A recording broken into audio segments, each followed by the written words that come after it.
Bem, há um novo escândalo de imigração hoje, e desta vez são pessoas brancas tentando vir para a América. E todo mundo tem uma opinião forte sobre isso. Tudo isso enquanto Trump aparentemente reverte a política tradicional em relação a Israel e, ao mesmo tempo, faz acordos com a Arábia Saudita de centenas de bilhões de dólares. E vamos falar sobre isso logo depois de revelarmos uma grande novidade sobre a história que começamos ontem sobre a Unleashed Brands, Michael Browning Jr. e a Little Jai. Tudo isso hoje no Candace.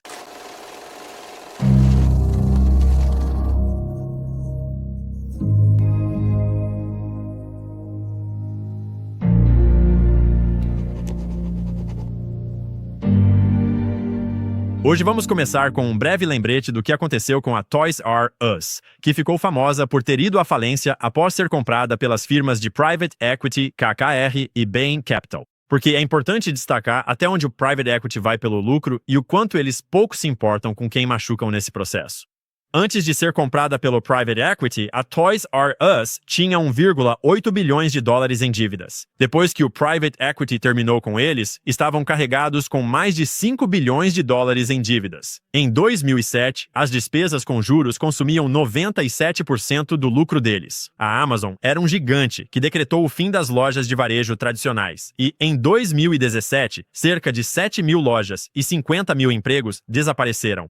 Entre 2015 e 2017, das 43 grandes redes varejistas e supermercados que entraram com pedido de falência, mais de 40% eram de propriedade de empresas de private equity.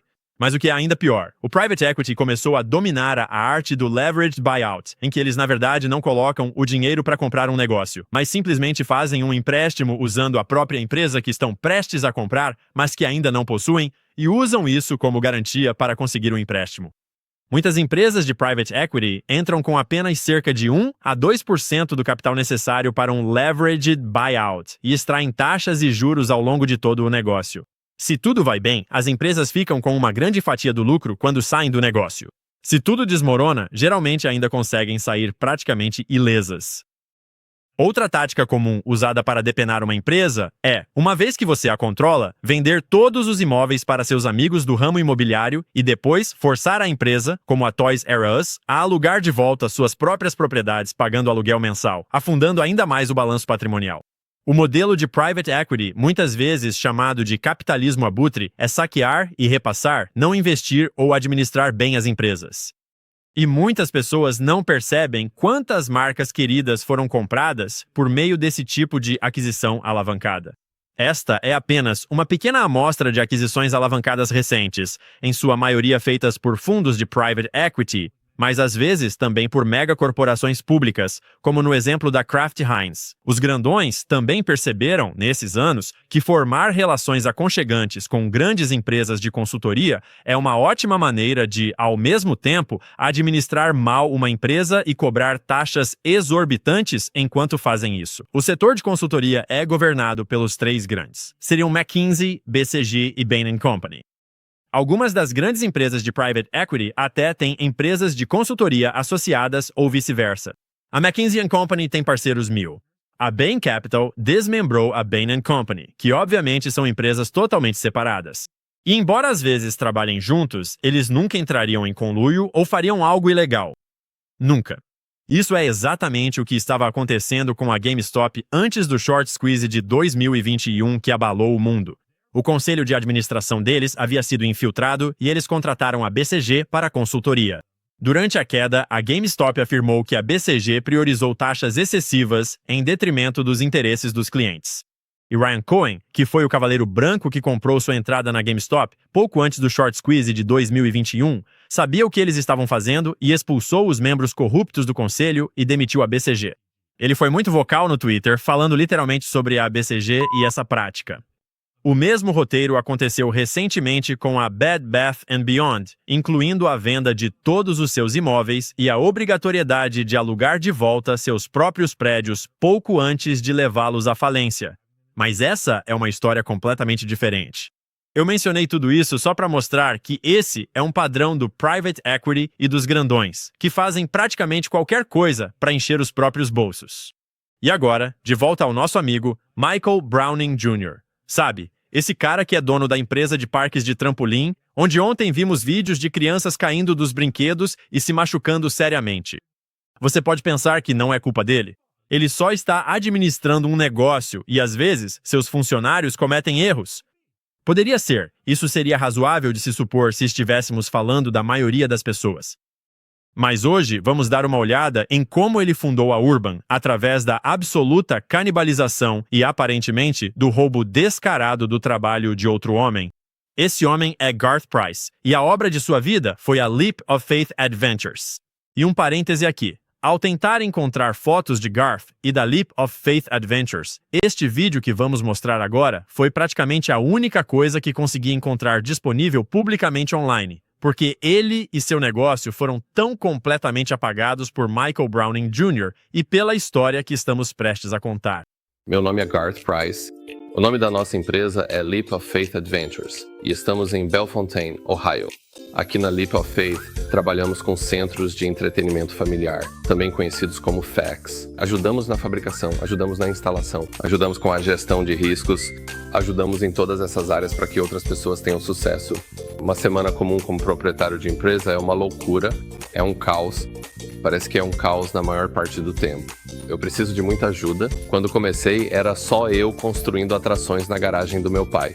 Então passei de ser o contador, o soldador, o fabricante, o designer, tudo isso. Eu não posso fazer tudo sozinho e ser bem-sucedido. Eu preciso de outras pessoas na minha vida para que eu também possa ter sucesso. Foi isso que o Fifth Third fez e foi isso que o Jason fez. O Fifth Third tem sido muito importante. O Fifth Third é este prédio em que estamos, nosso laboratório de pesquisa e desenvolvimento que temos.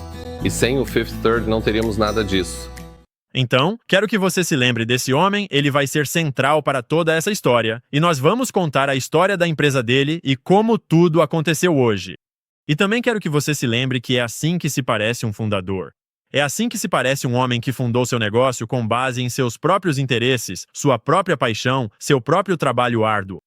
Porque agora quero apresentar a vocês as duas bombas, os dois documentos, que vão guiar grande parte da nossa reportagem de hoje e vão informar todas as próximas ações da Unleashed Brand contra Tiffany Cianci e todas as outras pessoas envolvidas nesse escândalo.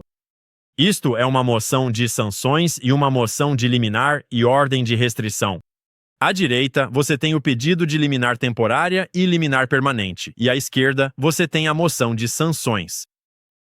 O juiz concedeu a moção de liminar enquanto o caso era litigado, e o juiz estendeu essa liminar 8 vezes.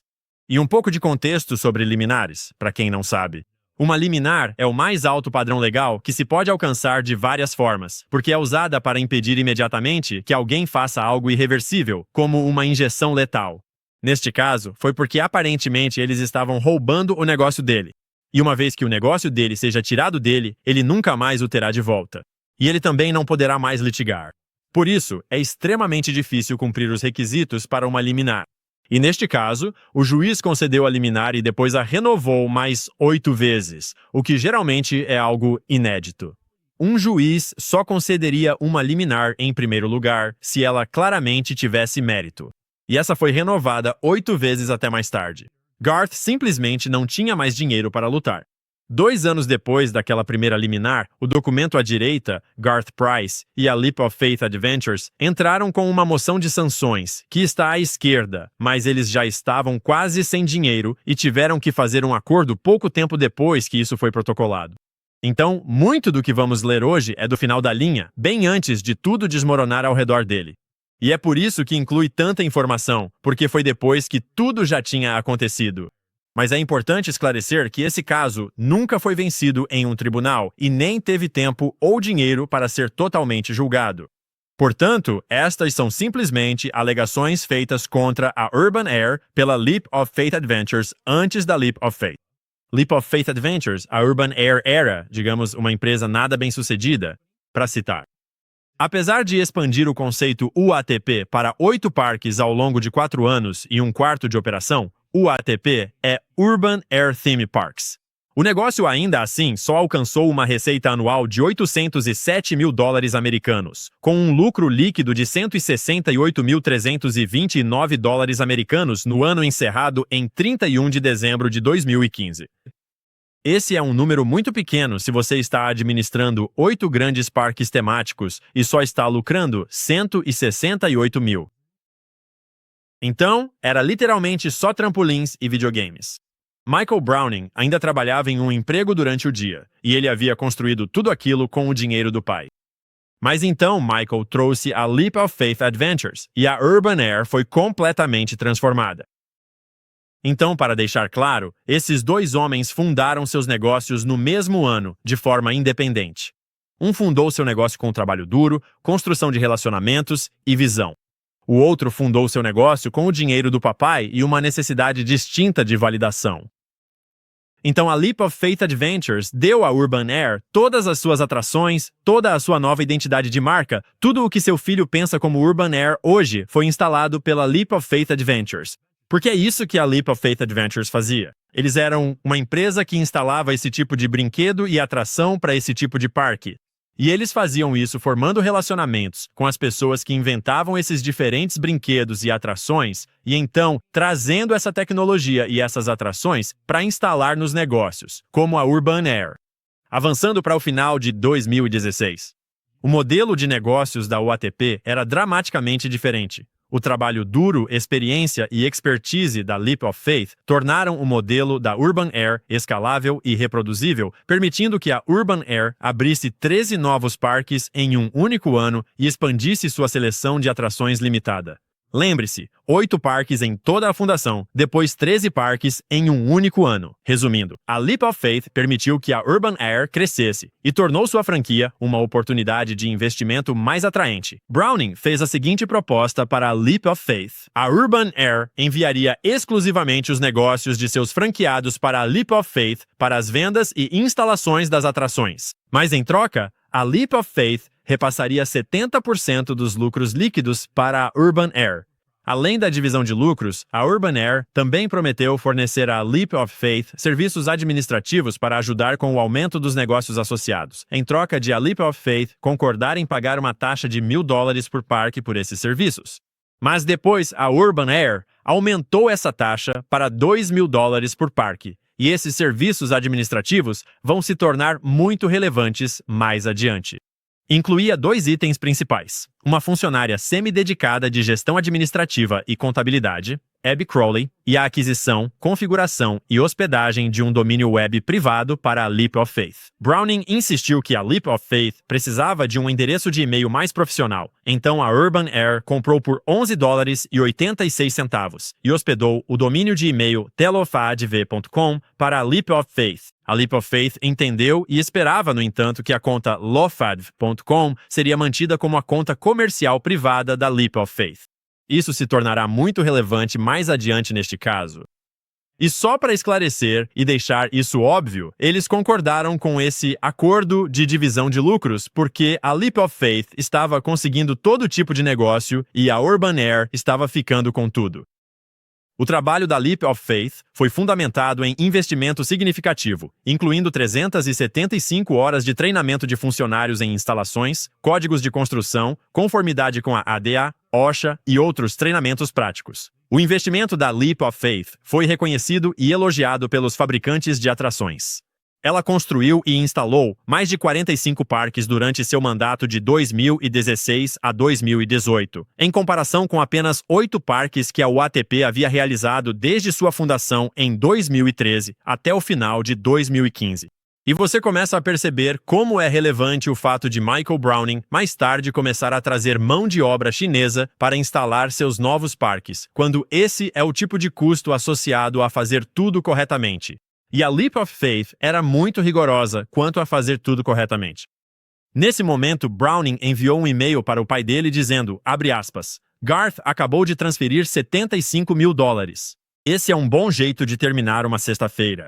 Em um mês, a Urban Air estava ganhando tanto ou mais em reembolsos do que havia ganhado como operadora de 8 parques durante todo o ano anterior, 2015.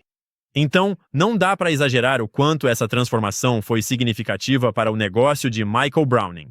E também vale notar o quanto Michael Browning Jr. aparentemente é apegado à opinião do pai. Vamos continuar com a história em um segundo, mas antes quero aproveitar para falar rapidamente sobre a Smile. Você viu as últimas manchetes sobre flúor no abastecimento de água? O futuro do cuidado bucal não é o flúor, são os peptídeos. E a empresa de bem-estar acaba de lançar a primeira pasta de peptídeos, que regenera o tecido gengival, fortalece o esmalte e clareia os dentes naturalmente. Chama Smile, inovação desenvolvida por médicos que atua no processo natural de reparação do seu corpo. Esta fórmula avançada combina peptídeos direcionados com espirulina azul, aloe vera, poderosos remineralizadores para aumentar o fluxo sanguíneo, estimular colágeno, reconstruir tecido gengival perdido. Tudo enquanto clareia suavemente e causar sensibilidade. Flúor, peróxido, corantes artificiais. Ingredientes puros que combatem bactérias nocivas e promovem uma boca mais saudável de dentro para fora. Pronto para melhorar sua saúde bucal? Experimente o futuro do cuidado oral com Smile e ganhe 15% de desconto mais frete grátis na TWC Health Candice usando o código Candice. Tome uma atitude hoje para um amanhã mais saudável. Visite a TWC Health Candice com o código promocional Candice hoje mesmo. No primeiro ano da parceria do partido, a Urban Air começou a gastar com extravagâncias, incluindo a compra de um avião para a empresa. Assim que Browning experimentou receitas reais, ele procurou aumentar sua participação nos lucros, tudo às custas da Leap of Faith. Em abril de 2017, apenas um ano e meio após o início da parceria, Browning já buscava alterar o acordo de 70/30 da Urban Air com a Leap of Faith. Browning escreveu, abre aspas, estou tentando modificar o acordo e, portanto, a declaração sobre 70% não será mais precisa. A porcentagem, entre aspas, estava sujeita a mudanças. Browning agiu de forma consistente para limitar a renda da Leap of Faith enquanto expandia a sua própria. Se você fosse um júnior, um nepo baby, com um pai extremamente bem-sucedido como Browning Sr., o que faria para proteger seu sucesso recém-descoberto? Seu novo avião particular? Seu novo acesso ao clube dos grandes? Você censuraria jornalistas em publicações? Você falsificaria documentos ou cometeria perjúrio? Você contrataria criminosos para fazer seu trabalho sujo ou obrigaria uma mulher a fazer um aborto? Você plantaria drogas, machucaria crianças, aterrorizaria pequenos empresários ou veteranos falidos? E não estou dizendo que Michael Browning Jr. ou qualquer outra pessoa fez essas coisas. Estou apenas lhe fazendo uma pergunta. Se você tivesse ganhado milhões, até onde iria para mantê-los? Ok. Michael Browning Jr. ofereceu-se para transferir toda a equipe do Leap of Faith de Ohio para o Texas. E Leap of Faith tinha todos os relacionamentos. A Leap of Faith tinha todas as conexões com todos que inventaram esses vários brinquedos e os estavam vendendo através da Leap of Faith para Urban Air. Eles também tinham toda a expertise que tornou essa transformação possível. Então não demorou muito para que Júnior tentasse alterar os acordos de participação nos lucros e receber mais dinheiro da parceria. E agora que Júnior tinha um negócio em expansão, ele começou a procurar entre investidores de private equity interessados.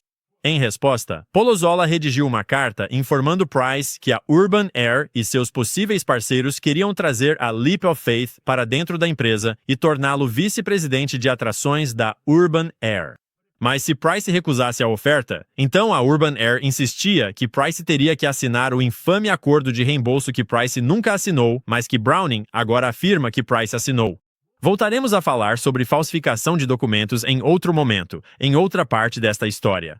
Por enquanto, basta dizer que isso nunca foi totalmente resolvido. E Price nunca conseguiu provar em tribunal que não havia assinado aquilo. Mas, quando eles ofereceram para comprá-lo e ele respondeu com um sonoro "de jeito nenhum", o próximo passo foi dado. Incapazes de adquirir a Leap of Faith pelo preço que queriam, os réus da Urban Air simplesmente mudaram de rumo e iniciaram, abre aspas, o projeto Leapfrog. Esse era o plano deles para roubar os ativos comerciais da Leap of Faith e eliminar qualquer empresa viável remanescente, para que ela não pudesse operar como concorrente. Pouco tempo depois, funcionários da Urban Air começaram a enviar e-mails para franquias com as quais a Leap of Faith tinha contratos ativos de venda e instalação em andamento, contendo a seguinte citação: a Urban Air está auxiliando a Leap of Faith na administração dos contratos de atrações. Por favor, usem as instruções de transferência anexadas para pagamentos futuros. Browning admitiu ter enviado esses e-mails, e é importante notar rapidamente que essas novas instruções de transferência não estavam mais vinculadas às contas bancárias da Leap of Faith, mas sim às contas bancárias da Urban Air, e voltaremos a esse ponto em breve. Mas agora que ele tinha investidores de private equity por trás, precisava se alinhar e seguir o manual de private equity do jeito que eles queriam que ele fizesse. Depois de desviar com sucesso fundos comerciais da Lipoface, usando esse estratagema, a Urban Air começou a usar o seguinte aviso em suas próprias comunicações por e-mail. Aviso! Estamos trabalhando ativamente para reduzir a possibilidade de invasão de e-mail e phishing. Se você receber um e-mail ou pacote contendo instruções de transferência bancária, ligue para nós. Usando informações de contato previamente conhecidas para verificar as informações antes do envio. Os fundos nunca usam as informações fornecidas no e-mail. Então, quando eles acabaram de enviar um e-mail com novas instruções de transferência que não iam mais para as antigas contas bancárias da Leap of Faith, mas pareciam ir para as contas bancárias da Urban Air, desviando todos os pagamentos que todas as suas franquias deveriam estar fazendo para a Leap of Faith, mas que agora, aparentemente, estão sendo feitos para a Urban Air. Então, eles estão enviando esse e-mail dizendo: e se você receber qualquer comunicação dizendo para enviar dinheiro para aquelas antigas, sabe, as comunicações antigas, não dê ouvidos a elas. Pode ser um golpe de phishing. Além de desviar pagamentos da Leap of Faith, a Urban Air transfere quantias substanciais atribuíveis à Leap of Faith para a nova conta da Urban Air Attraction. Posteriormente, a Urban Air tomaria medidas para esvaziar uma conta corrente da Leap of Faith. Tal roubo nunca teria sido possível, exceto pelo fato de que a Leap of Faith aceitou a oferta da Urban Air para fornecer à Leap of Faith o serviço de contabilidade administrativa e faturamento dos produtos de franqueados, mediante uma taxa por parque. Esse foi aquele ponto que mencionamos antes e que ia voltar à tona. Supostamente voltou à tona. Além de desviar fundos, a Urban Air também iniciou uma campanha ativa para recrutar os funcionários treinados e experientes da Leap of Faith para trabalharem na Urban Air. E nesse processo, aprenderam os segredos comerciais de instalação da Leap of Faith. Eles também, supostamente, instalaram câmeras. Aqui mesmo diz, abre aspas, está óbvio para mim que vocês estão tentando aprender como instalar um parque pelas perguntas que fizeram à minha equipe e pelas câmeras que colocaram voltadas para a construção das atrações no canteiro de obras de Bedford. Em sua arrogância, Browning admite prontamente que a intenção deles era aprender e roubar a experiência e o know-how proprietário da Leap of Faith para que os réus da Urban Air pudessem usá-lo sem a Leap of Faith. Abre aspas. É correto que colocamos câmeras no local de Bedford para registrar a construção. É correto que estamos aprendendo como realizar as instalações. Eu, John e Doug já dissemos a você inúmeras vezes pessoalmente que nossos investidores e conselho de administração não vão permitir que coloquemos todos os nossos ovos na cesta da Leap of Faith. Eles querem que tenhamos um plano de contingência. Notavelmente, nenhum desses vídeos foi apresentado no processo judicial. Em 24 de julho de 2018, o réu Urban Air conseguiu recrutar 26 dos 40 funcionários treinados e experientes em tempo integral da Leap of Faith, ou 3 de suas 5 equipes ativas. Então, Michael mandou instalar câmeras nos Urban Airs que estavam sendo construídos para que pudessem gravar a Leap of Faith instalando essas atrações e usar essas imagens para fazer vídeos de treinamento. Porque muitas das atrações chegavam sem instruções de instalação, mas as equipes da Leap of Faith eram excelentes e sabiam exatamente o que estavam fazendo. Porque eles tinham todo aquele treinamento pelo qual ele tinha pago, coisa que Michael Browning não parecia tão disposto a pagar, ao que tudo indica. Mas então, Michael passou por uma longa série de manipulações para adquirir tudo o que precisava e registrar patentes de atrações que lhe foram apresentadas pela Leap of Faith Adventures. E eu não sei quanta propriedade intelectual ele pode ter roubado dessa forma. Há uma quantidade imensa de documentação legal para analisar, mas vou mostrar uma ou duas como exemplo. Então, quando a Leap of Faith finalmente levou Michael Browning ao tribunal, um homem chamado David Evans foi deposto e testemunhou sobre o roubo de sua propriedade intelectual. Ele era dono da Rascal Faith, uma das empresas com as quais a Leap of Faith trabalhou por muitos anos, pois ele havia inventado uma das atrações que a Leap of Faith instalou no parque, o Skyrider. Lembra do dispositivo de tirolesa de luz em que vimos as crianças caindo no episódio de ontem? É esse? Certo? Então, essa outra empresa inventou o Skyrider e a Leap of Faith é responsável por levar essa atração para todos esses diferentes parques, para todas essas diferentes empresas e instalá-la lá. Então eles são uma espécie de intermediários, certo? David Evans deu uma declaração juramentada neste caso, e ele disse, cito, "Eu me encontrei com Michael Browning em uma mesa de piquenique dentro do parque para discutir os manuais, e expliquei a ele que eles contêm informações confidenciais. Portanto, eu precisaria de um acordo de confidencialidade assinado por ele para cobrir a Urban Air Organization." Michael Browning leu o acordo de confidencialidade e o assinou em 17 de fevereiro de 2017. Uma cópia fiel e correta desse acordo de confidencialidade assinado está anexada como anexo 39. Aliás, repare como o texto está todo bagunçado neste documento. Isso porque Michael Browning pagou muito dinheiro, presumo que milhões de dólares, mas não sei ao certo, para tentar manter todo esse caso sob sigilo. Então, todas as cópias disponíveis ao público online, até agora, estão faltando grandes trechos e parecem realmente estranhas. É muito estranho à primeira vista quando você encontra, mas nós temos a versão oficial que vazaram para nós. Abre aspas. "Eu não sabia que Michael Browning iria registrar uma patente sobre o meu projeto para a atração de múltiplos níveis, que incluía o Skyrider e o meu portão de não retorno. Eu não consenti com isso e jamais teria compartilhado minha invenção com ele se soubesse que ele iria registrar um pedido de patente sobre ela. Aqui está uma cópia do acordo de confidencialidade que Michael assinou com a Rascal Face, esta empresa. Abre aspas. Você se compromete que todas as informações confidenciais e nossa abordagem a você, bem como todas as discussões e negociações, serão mantidas em total e estrita confidencialidade e não deverão, sem nosso consentimento prévio, ser divulgadas por qualquer meio de comunicação, no todo ou em parte, a qualquer pessoa, nem utilizadas para qualquer outro propósito além do seu envolvimento em uma relação comercial com a empresa. As restrições deste parágrafo não se aplicam a informações confidenciais que blá blá blá blá blá blá blá. É um acordo de confidencialidade muito normal e muito completo que, como você pode ver, Michael Browning assinou além da Rascal Face no final. Aqui está uma cópia do aviso de propriedade intelectual da Rascal Face. E aqui você pode ver claramente que está declarado. Observe que qualquer produto, processo ou tecnologia descrito neste documento pode ser objeto de outros direitos de propriedade intelectual reservados pela Rascal Face Limited, Skyrider Thrills ou por terceiros. Nenhum direito de uso desses direitos de propriedade intelectual é concedido aqui sob este documento. Ficou muito claro que isso pertence à Rascal Face, que é confidencial, e que você não deve divulgar tais informações.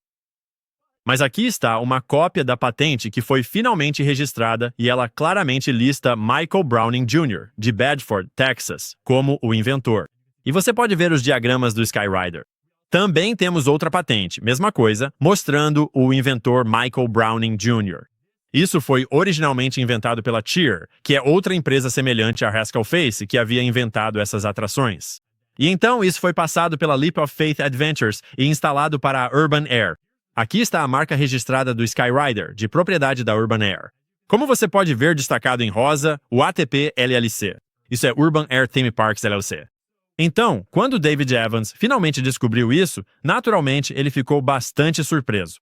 Citação. Em 20 de outubro de 2017, eu pesquisei registros de marcas para Skyrider online no Escritório de Patentes e Marcas dos Estados Unidos. Descobri que a UATP havia solicitado o registro de uma marca de serviço para o nome Skyrider.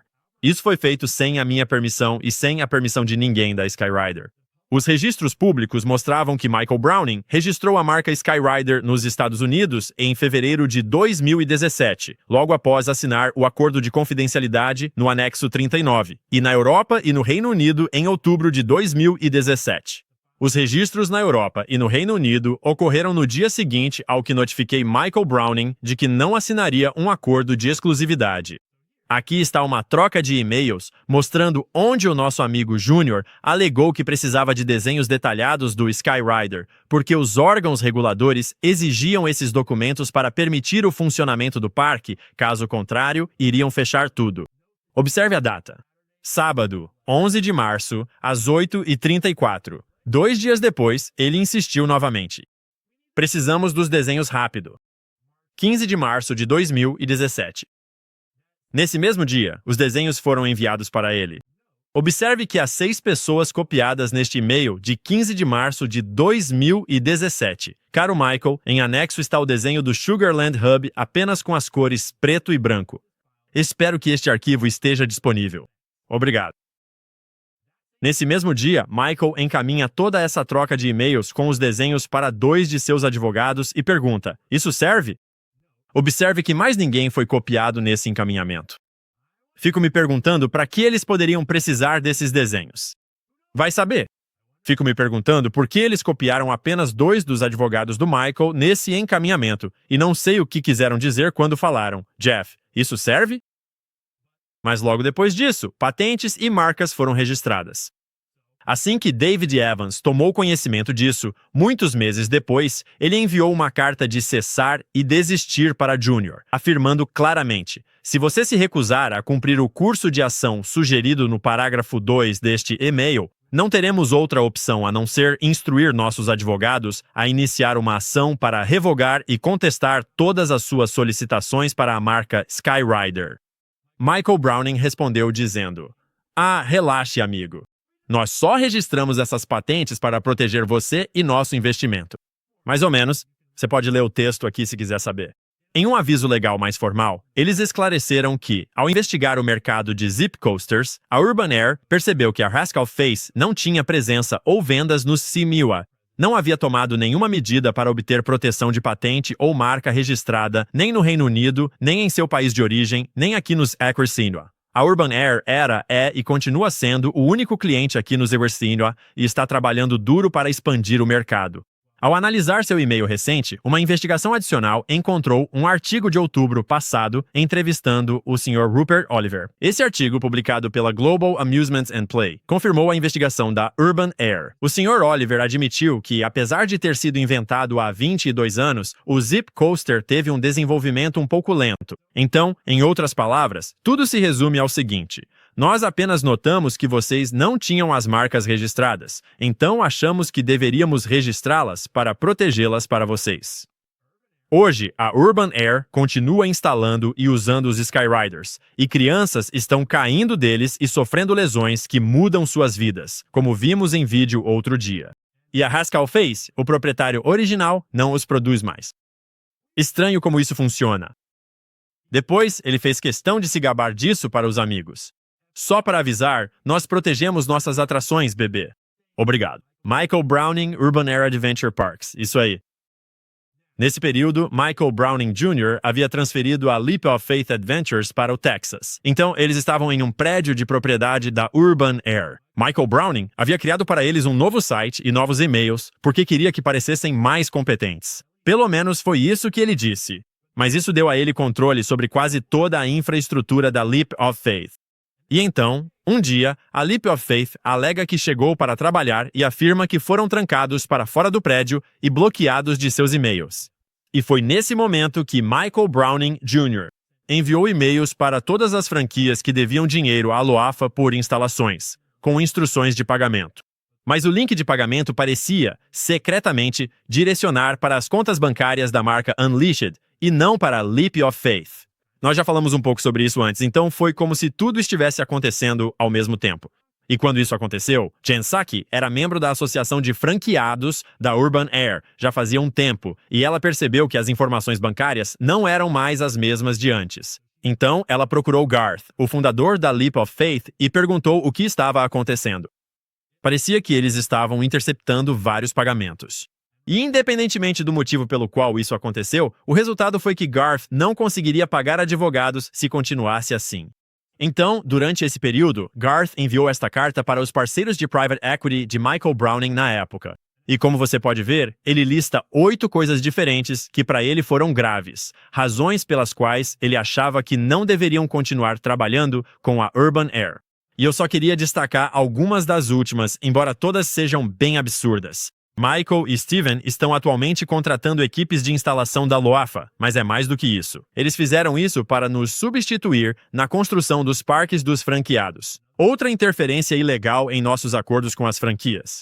E com todo respeito, acreditamos que eles não executarão o trabalho de forma eficiente ou competente, o que pode levar a uma série de consequências muito ruins. Parece uma postura muito drástica destruir relacionamentos-chave e minar a única empresa que já construiu um parque. Por uma diferença tão pequena, Um dos nossos funcionários foi atraído pela Urban Air, que contratou um escritório de advocacia muito grande no Texas para abrir um processo extremamente bobo contra a Leap of Faith. Se alguém acha que um dos nossos chefes de equipe pode pagar um grande escritório de advocacia para nos processar e que Steven e Michael não estão pagando por isso, então eu tenho uma ponte enorme para vender para essa pessoa.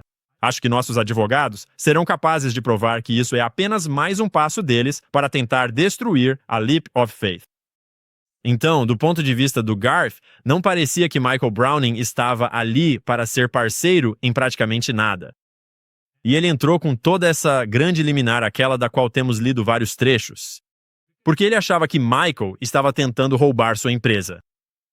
Então Garth entrou com um pedido de liminar para impedir Browning de fazer o que quer que ele estivesse fazendo, e Michael o recebeu.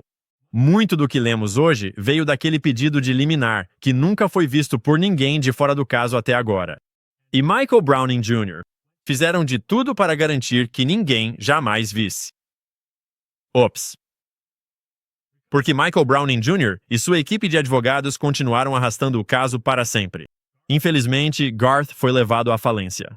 Vários dos advogados de Garth pegaram esse caso por contingência, o que significa que eles têm tanta certeza de que você vai ganhar que assumem o caso sem pagamento, porque vão receber quando você vencer. Eles lutaram por mais de 2 anos e ainda nem tinham chegado à fase de descoberta. A seção em que eles detalham todas as formas como Browning e seus advogados prolongaram, desobedeceram e arrastaram o processo é longa demais para ser abordada aqui. São páginas e mais páginas e mais páginas. E isso porque Junior continuava jogando dinheiro no caso, entrando com recursos repetidamente em todos os níveis de tribunal possíveis. No Texas, isso provavelmente significa 3 níveis diferentes, chegando até a Suprema Corte do Texas. E estamos falando às vezes de 50 a 70 mil dólares por ocorrência. Essas coisas custam muito dinheiro tanto para Michael Browning quanto para Garth Price. E o equilíbrio de poder claramente não é igual nessa relação. E eventualmente eles drenaram tudo do Garth e ele teve que fazer um acordo. E a Unleashed Brands pagou 5 milhões de dólares ao Garth. Mas a maior parte, se não tudo, provavelmente foi para os advogados que ele vinha usando há mais de 2 anos para se defender dessa guerra judicial. E assim, o caso em si nunca chegou nem a uma conclusão. Nunca chegou nem à fase de descoberta de provas. E Garth nunca teve a chance de provar nenhuma dessas alegações que fez neste documento. E para deixar claro, tudo isso são apenas alegações. Elas não foram comprovadas em um tribunal até hoje. Em toda essa história, Stephen Polulozola foi o advogado que liderou o processo para a Urban, junto com Michael Browning Jr. Antes disso, ele era advogado particular no Decker Jones, que não é um grande escritório especializado em direito contratual. E ele era um peixe pequeno que basicamente trabalhava cobrando pessoas em casos de direito contratual.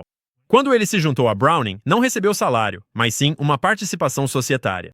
E ele foi fundamental em tudo o que Michael Browning Jr. e a Unleashed Brands fizeram. E agora sua considerável fortuna está inextricavelmente ligada ao sucesso de Michael Browning Jr. e da Unleashed Brands. E quero mencioná-lo novamente por um instante, porque é importante, à medida que avançamos na história, lembrar que ele está registrado na Ordem dos Advogados do Texas. Ele tem um dever a cumprir. E advogados, juristas, assumem certos juramentos. E à medida que avançamos nesta história, vamos relembrar todos nós dos juramentos e deveres que pessoas como Stephen têm para com a América, a Constituição e o sistema de justiça. Mas não temos tempo hoje, nem em 1 milhão de anos, para cobrir todas as falcatruas de Polozola. E já cobrimos tanta coisa absurda. Então vamos encerrar por aqui hoje. Porque foi assim que nasceram a Urban Air e a Unleashed Brands. Foi assim que ela foi transformada de um triste parquinho de trampolins em uma super rede nacional e depois em uma corporação guarda-chuva que mirava especificamente negócios voltados para crianças, como academias para bebês e afins. Essa é a sua história de origem. E agora você está voando por aí no seu jato particular, convivendo com os grandões. Só posso imaginar o que você faria para encobrir isso. Na verdade, eu tenho documentação mostrando o que ele fez para encobrir isso. Mas vamos continuar com isso e contar a história da Tiffany na próxima semana. Agora acho que é um bom momento para fazermos uma breve pausa e falar sobre um dos patrocinadores do programa. Quero aproveitar um momento rápido para falar sobre a American Financing. A dívida não aparece de repente, do nada. Ela vai se acumulando aos poucos. Cartões de crédito, financiamentos, contas médicas, você está equilibrando pagamentos. Mas aqui está a boa notícia. Você não está preso, você só precisa de um recomeço. Na American Financing, eles ajudam proprietários como você. Usam o valor da sua casa para consolidar dívidas de juros altos em um pagamento acessível. Economizam, em média, $800 por mês. Sem julgamentos, sem pressão. Soluções reais que devolvem o controle para você. Imagine respirar, dormir, sabendo que seu futuro está em suas mãos para moldar. Tudo começa com uma ligação e leva 10 minutos. Não há taxas iniciais, então descubra quanto você pode economizar. Se começar hoje, adie suas próximas 2 parcelas. Os consultores da American Financing estão prontos para ouvir e ajudar você. Ligue para a American Financing hoje mesmo.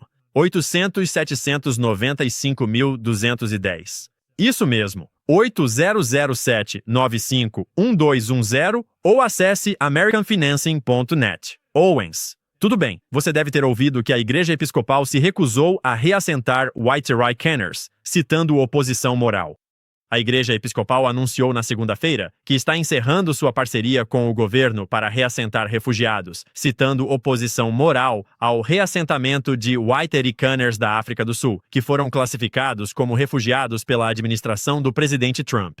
E em uma carta enviada aos membros da igreja, o reverendíssimo Sean W. Rowe, que é o bispo-presidente da Igreja Episcopal, disse que, há 2 semanas, o governo informou ao Episcopal Migration Ministries que, segundo os termos do nosso subsídio federal, espera-se que reassentemos Waiteroi-Caners da África do Sul, que o governo do Sentinua classificou como refugiados. O pedido, disse Rowe, ultrapassou uma linha moral para a Igreja Episcopal, que faz parte da Comunhão Anglicana Global, a qual conta entre seus líderes o falecido arcebispo Desmond Tutu, um celebrado e vocal opositor do apartheid na África do Sul, escreveu Rowe.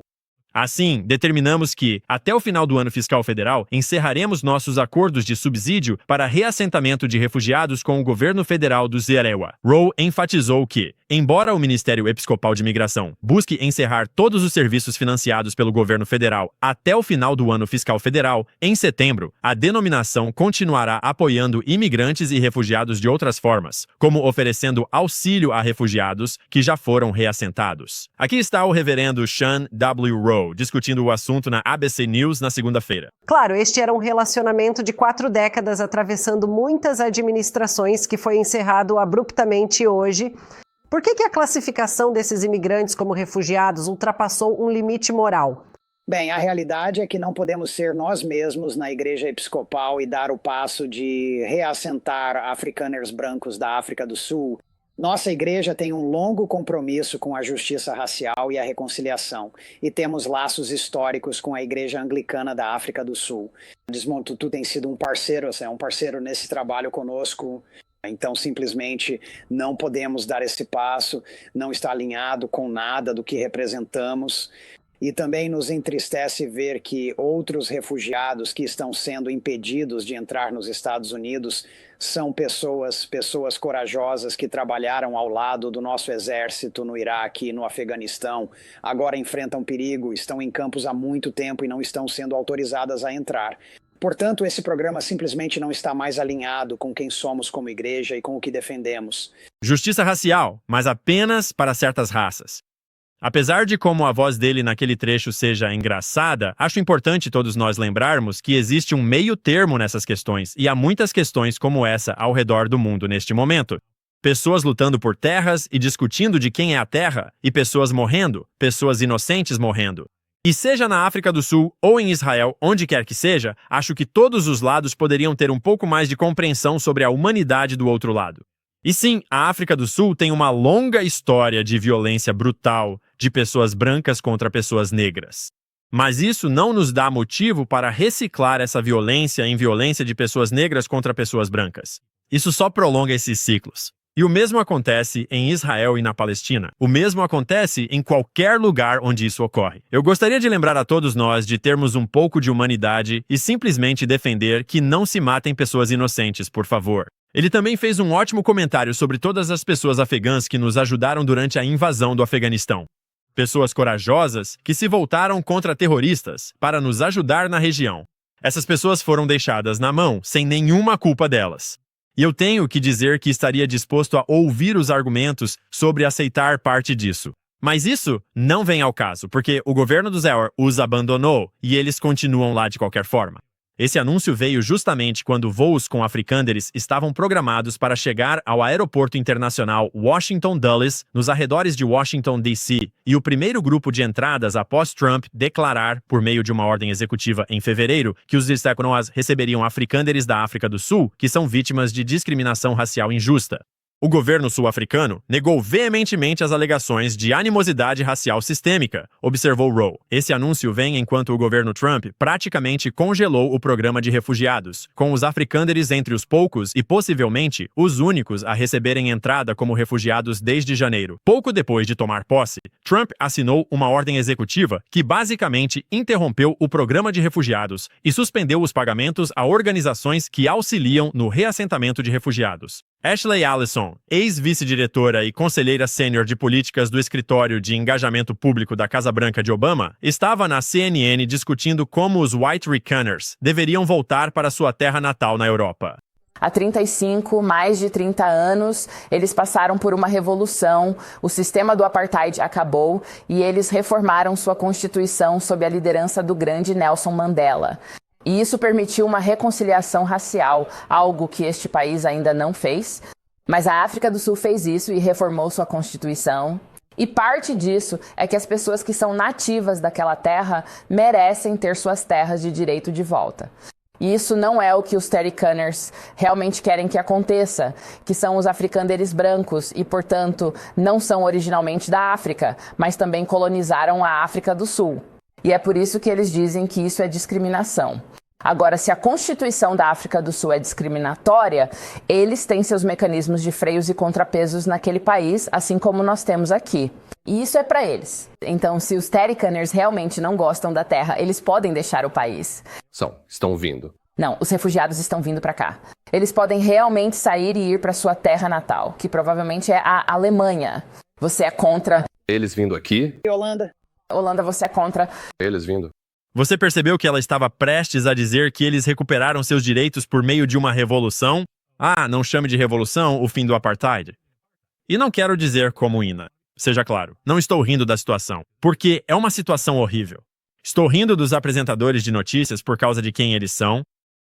A situação real é horrível. E é uma tragédia. E sempre que pessoas inocentes estão morrendo, é uma tragédia. E isso me deixa chateado quando vejo apresentadores de notícias sendo levianos com o sofrimento de pessoas comuns que não tem nada a ver com as queixas que estão recaindo sobre elas. E seja você um africaner branco, um palestino, um israelense, um americano, um ucraniano, quem quer que você seja, onde quer que você esteja, se você vive em um lugar onde seu governo não está protegendo seus direitos, isso é realmente lamentável. Ok, um momento rápido para falar com vocês sobre a Tax Network USA. O dia do imposto pode já ter passado, mas para milhões de americanos, o verdadeiro problema está apenas começando. Se você perdeu o prazo de 15 de abril ou ainda deve impostos atrasados, o IRS está intensificando a fiscalização. Cada dia que você espera só piora as coisas. Com mais de 5 mil ônus fiscais diários e ferramentas como apreensão de propriedades, bloqueio de contas bancárias e penhora de salários, o IRS está aplicando uma pressão que não víamos há anos. A fiscalização aumentada significa que as cobranças acontecem rapidamente. A boa notícia? Ainda há tempo para a Tax Network USA ajudar autônomos ou proprietários de empresas. Mesmo que sua contabilidade esteja uma bagunça, eles cuidam de tudo. A Tax Network USA é especializada em organizar o caos financeiro e colocar você de volta nos trilhos rapidamente. Mesmo após o prazo, ainda não é tarde para retomar o controle. Sua consulta é totalmente gratuita e agir agora pode impedir multas, cartas ameaçadoras e bloqueios surpresa antes que eles se agravem. Ligue para 1-800-958-1000 ou acesse tenusa.com Candace. Você pode ter perdido o prazo de 15 de abril, mas ainda não ficou sem opções. Deixe a Tax Network USA ajudar antes que o IRS tome a próxima medida. Ligue para 895-8000 ou acesse tenusa.com Candace. Falando em Israel e Palestina, o Guardian noticiou que Netanyahu agora precisa trabalhar para obter o apoio dos Estados Unidos, já que Trump está se cansando da guerra de Israel em Gaza. O enviado de Trump para o Oriente Médio, Steve Witkoff, não mediu palavras em uma reunião no final do domingo com ex-reféns e parentes daqueles que ainda estão detidos em Gaza. Ele disse a eles que Israel está prolongando uma guerra que os Hebrew querem encerrar, segundo relatos da mídia local. Na véspera da libertação de Edan Alexander, o último americano vivo mantido pelo Hamas, Witkoff deixou claro o abismo entre seu chefe e o governo de Benjamin Netanyahu. Citação: "Queremos trazer os reféns para casa, mas Israel não está disposto a encerrar a guerra. Israel está prolongando isso, apesar do fato de que não vemos para onde mais podemos ir e que um acordo precisa ser alcançado." Isso tudo de acordo com a televisão Channel 12 e fontes, que aparentemente estavam presentes no momento. Esse foi apenas o mais recente de uma série de desprezos de alto perfil e alto risco vindos da Casa Branca, o que parece sugerir que os aliados mais importantes de Israel estão um pouco insatisfeitos com o governo de Israel e possivelmente até perdendo o interesse em seu destino. Citação: "Trump não é contra Israel, mas ele não se importa com Israel", disse Alan Pincus, um ex-diplomata israelense. No que diz respeito a Trump, Netanyahu se tornou um incômodo, e um incômodo que não contribui para a conta bancária. Em 25 de abril, a caminho do funeral do Papa Francisco, Trump disse o seguinte sobre Gaza e seu encontro com Bibi Netanyahu. Gaza foi mencionado, mas eu disse, sabe, é preciso ser bom com Gaza. Há pessoas lá, essas pessoas estão sofrendo, precisamos ser bons com Gaza. Nós vamos cuidar disso. Há uma necessidade muito grande de medicamentos, alimentos e remédios. E como cuidar disso? Em termos de abrir mais pontos de acesso ou... Muito difícil. Israelenses. Nós somos. Ela abre mais acidentes. Se você pega a comida e Peterson da UIR. Como o primeiro-ministro respondeu a isso? Bem, me senti bem com relação a... É bom ouvir isso, honestamente. E isso não é um endosso ao Hamas. É ele falando sobre ajuda aos civis, ajudando civis comuns a sobreviver. De acordo com o Times of Israel, essa foi a primeira vez que Trump se manifestou publicamente sobre a questão da ajuda humanitária para Gaza. A revelação da conversa entre Netanyahu e Trump veio pouco depois de o Programa Mundial de Alimentos afirmar que havia esgotado seus estoques de comida em Gaza devido ao fechamento contínuo das passagens para o enclave. O PMA disse em um comunicado a jornalistas que nenhum suprimento humanitário ou comercial entrou em Gaza por mais de 7 semanas, já que todos os principais pontos de passagem de fronteira permanecem fechados. Este é o fechamento mais longo que a faixa de Gaza já enfrentou, agravando ainda mais mercados e sistemas alimentares já frágeis. Então, para encerrar essa história, fico feliz que estejamos falando sobre ajudar os civis. Fico feliz que estejamos falando sobre levar ajuda às pessoas inocentes que estão no meio desse conflito. E fico feliz em ouvir o Trump dizendo essas coisas, da maneira como disse. Mas isso não é a única coisa que Trump está fazendo no momento, porque, segundo a CNBC, a Casa Branca acabou de anunciar um investimento saudita de 600 bilhões de dólares no Cisjordânia durante a visita de Trump. O presidente Donald Trump elogiou nesta terça-feira a Arábia Saudita e seus líderes após a Casa Branca anunciar o compromisso do reino de investir 600 bilhões de dólares em uma série de acordos com os Estados Unidos. Trump também anunciou em um fórum de investimentos em Riad que irá ordenar a remoção de todas as sanções dos Amiur contra a Síria para dar a eles uma chance de alcançar a grandeza. O discurso de Trump na conferência de investimentos aconteceu após ele assinar uma série de acordos bilaterais durante uma visita de Estado com o príncipe herdeiro saudita Mohammed bin Salman. Aqui está a parte do discurso dele naquele fórum de investimentos Arábia Saudita EUA. E é crucial para o mundo em geral notar que essa grande transformação não veio de uma intervenção ocidental. Não foram teóricos nem pessoas voando em belos aviões dando palestras sobre como você deve viver e como deve governar seus próprios assuntos. Saibam que as maravilhas reluzentes de Riad e Abu Dhabi não foram criadas pelos chamados construtores de nações, neoconservadores ou ONGs liberais como aquelas que gastaram trilhões e trilhões de dólares fracassando em desenvolver Cabul, Bagdá e tantas outras cidades. Em vez disso, o nascimento de um Oriente Médio moderno foi promovido pelo próprio povo da região. As pessoas que estão aqui, as pessoas que viveram aqui a vida toda, desenvolvendo seus próprios países soberanos, perseguindo suas próprias visões únicas e traçando seus próprios destinos do seu próprio jeito. É realmente incrível o que vocês fizeram. No final, os chamados construtores de nações destruíram muito mais nações do que construíram. e os intervencionistas estavam intervindo em sociedades complexas que eles mesmos nem sequer compreendiam. Eles diziam a vocês como fazer, mas eles mesmos não faziam ideia de como fazer. A paz, a prosperidade e o progresso, no fim das contas, não vieram de uma rejeição radical da sua herança, mas sim do abraço às suas tradições nacionais e da valorização dessa mesma herança que vocês amam tanto. Consigo imaginar o Alex Jones agora dizendo: golpe fatal nos globalistas. Os globalistas estão caindo e eu adoro o Alex. E é isso que eu espero que ele esteja fazendo agora, porque esse discurso é uma condenação direta dos globalistas, dos intervencionistas, dos que lucram com a guerra, das pessoas que aparentemente têm comandado o mundo. Mas é importante lembrar que ele está na Arábia Saudita fazendo um discurso para os sauditas. E eu adoraria vê-lo vir e fazer esse discurso para todos os caras no Congresso que lucraram com a reconstrução após a guerra do Iraque e do Afeganistão. E vamos ver, porque o Trump está dizendo muitas coisas que acho que muita gente não esperava que ele dissesse, fazendo muitas coisas que acho que muita gente não esperava que ele fizesse. E mal posso esperar para ver o que o Twitter vai dizer sobre isso. Então é isso por hoje.